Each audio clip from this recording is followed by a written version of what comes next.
तारिणी, सगळ्यांच्या आधी जर तू टेस्ट करून बघितलं असतंस तर बरं झालं असतं.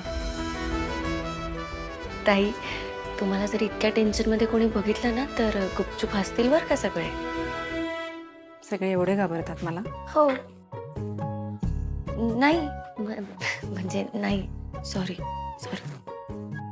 आणि घाबरत असले तरी माझा नंबर दुसरा आहे. तुला माहिती आहे पहिला नंबर कोणाचा आहे? कोण?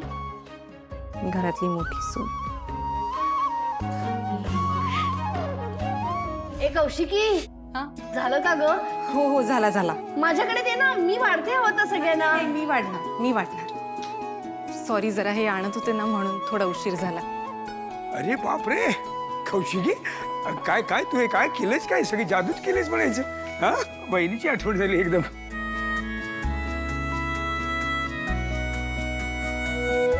अहो तिच्या हाताला वहिनींचीच चव असणार भाऊजी. हा. वहिनी काय सुंदर जेवण बनवायच्या. आत्ता आठवण आली ना, लगेच तोंडाला पाणी सुटलं. आता तुम्ही दोघंही एवढं बोलून मला प्लीज नर्वस करू नका. एकतर खूप दिवसांनी मी स्वयंपाक केलाय आणि त्यात मला माहित नाही कसा झालाय तो. जर काही कमी जास्त झालं असेल तर शक्यच नाही.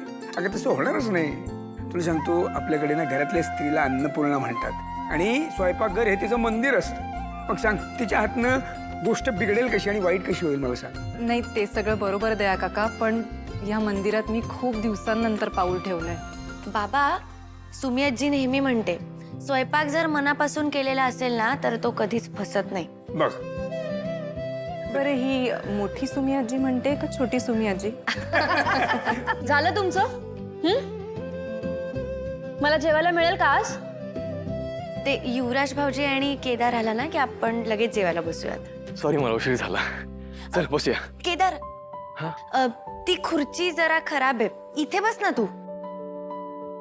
तिथे पाणी सांडलं होतं रे मगाशी, इथे बस. हा, ये बस.